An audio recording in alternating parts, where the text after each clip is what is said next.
Hello dear students, our next derivation number 23, fairly easy one, condition for a balanced wheatstone bridge.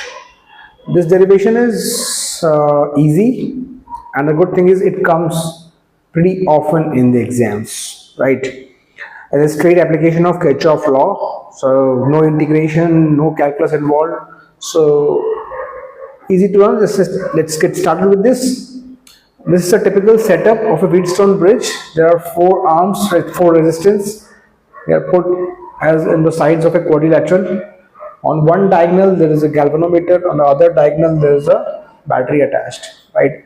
So these resistances are R1, R2, R3, and R4. Right. We know that resistance R3 can be, it's a variable resistance, so it can be changed. Right. So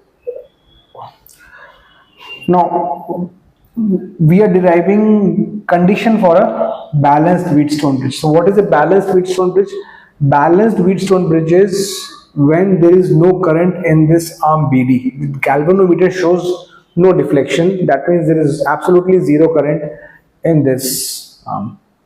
That is called the galvanometer wheatstone का balanced condition. ठीक है?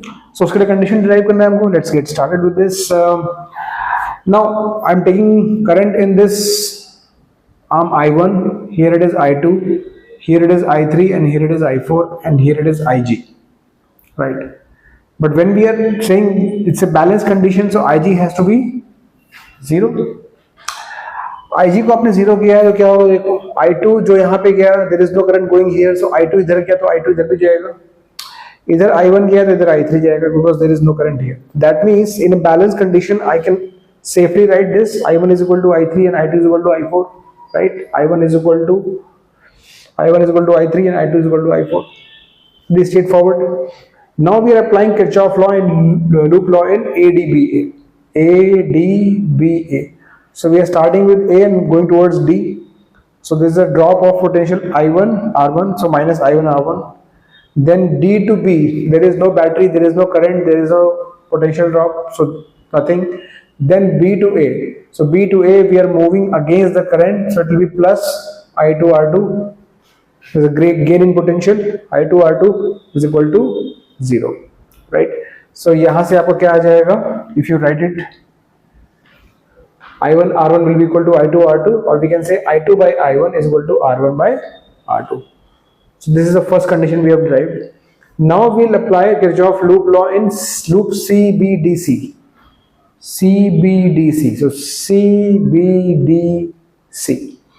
Go from C to B, it will be potential gain. You are going against the current.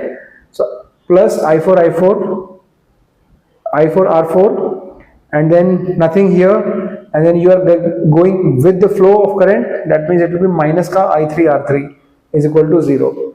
So I4 plus का minus I3 R3 is equal to 0. So यहाँ पे आ गया I4 upon I3 is equal to R3 upon R4.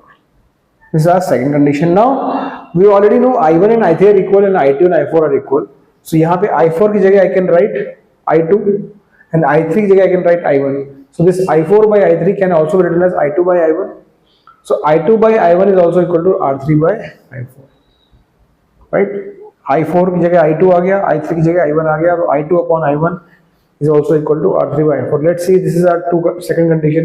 Now if you see these two conditions, the LHS is same. Both sides are having I2 by I1. That means the RHS has to be same. That means what?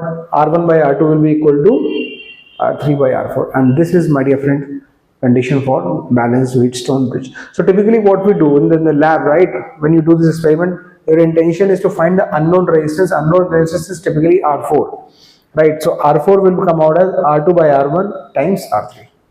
So these are the known resistances. So with these values, you can figure out R4. Thank you very much.